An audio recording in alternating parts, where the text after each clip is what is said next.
Well, I was born in São Paulo, Brazil. And, well, since a kid, I always wanted to be in this industry. But like, I went to some other stuff before. And after, like, during that time, I was working a different career. And then a friend of mine owned a restaurant. And I asked him if I could be an intern at his place. And he said, sure, just go to this place, buy a couple of jackets, a pair of pens, and come over and start tomorrow. I said, sure. So I did.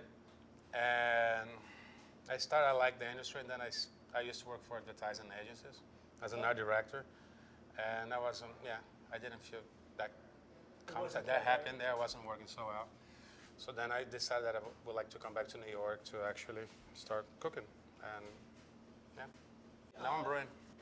Well, when I was really young, before I went to what we have there, prep school to go to start my college, I was looking into becoming a brewer.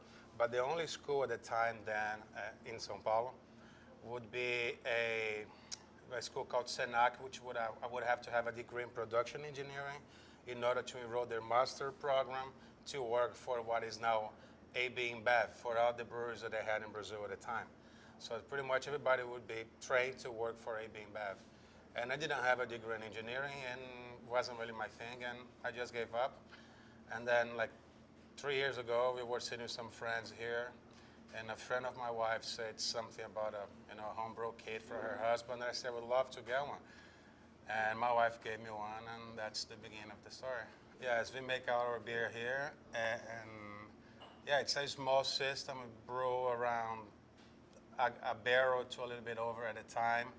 We have 7 60-gallon fermenters, so it's a lot of work. I have one guy, one system. His name is Nick Panchama, and he helps me like cleaning, and it's a great help. I started just by myself. And then some guys helped me out, and then he sent me a resume, and I said, why not? And he's doing a good job.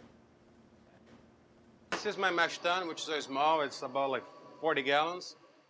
Right here's my hard liquor tank, my boil tun. Here I have my pumps for recirculation.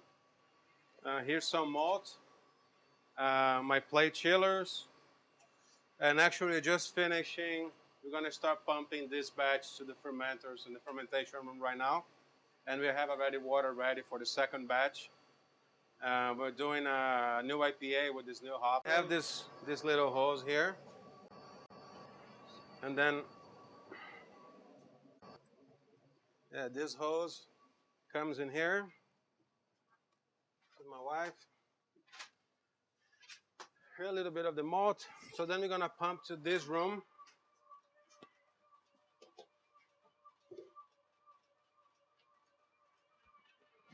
So then we pump it to this fermenter here. And then here we have 5 and a little carboy or some extra stuff. I have some yeast here getting ready to be pitched. And then we have more in the other room where we also prime our kegs. Actually, this is yeast. I'm just getting pretty much the yeast ready to be pitched and just waking them up. Yeah. They're living things. They're little they really are living things, yes.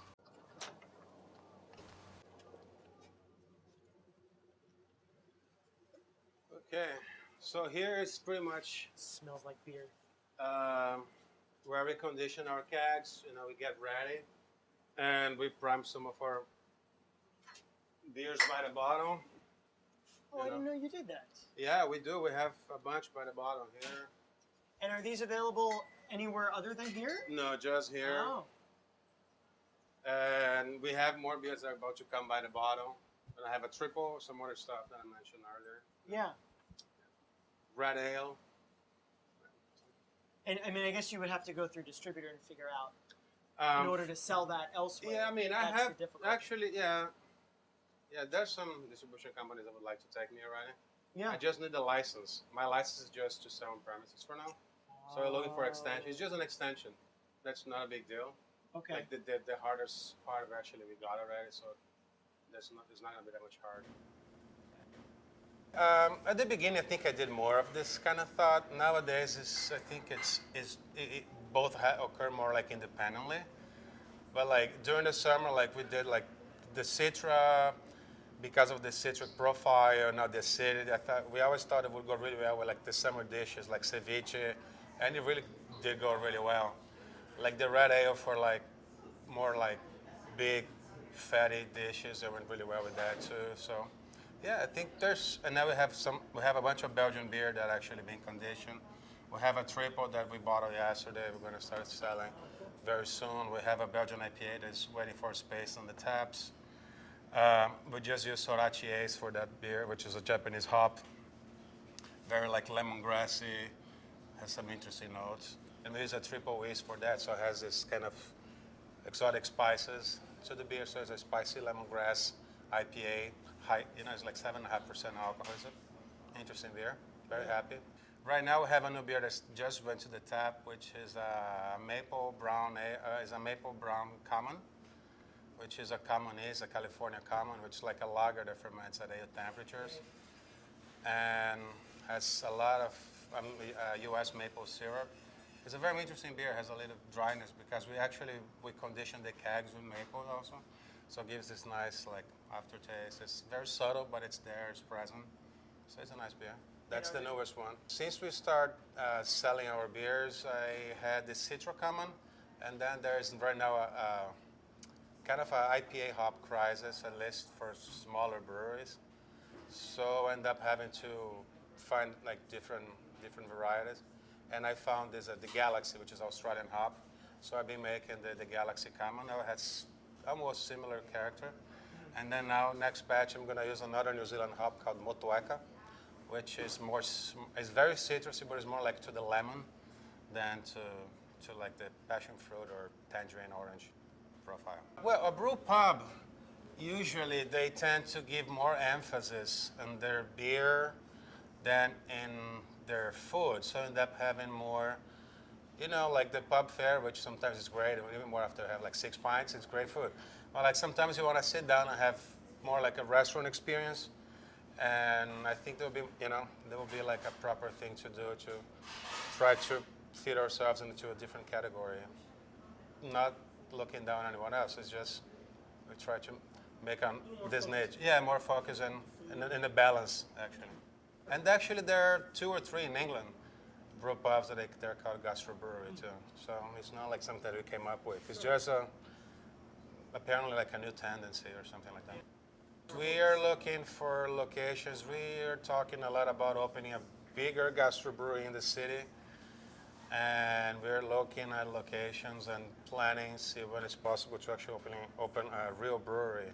So then our plan would be to pretty much run more like test batches and like have more fun on the gastrobreweries. Whatever has a good result, we might end up putting into mass production and hitting the stores. I think it's something that is focused on your neighbor. It's something that is more local. You're not trying to, like be in Super Bowl commercials. It's just a different. It's not like I don't know where I read. Like some people, I read somewhere that like there's some breweries that are ran by bankers instead of by brewers, and I think that's the biggest difference is like less the gigantic gigantic sales and more, try to take care of, what surrounds you, what is really like in your immediate contact. I think that's what I think it's valuable about craft beer industry.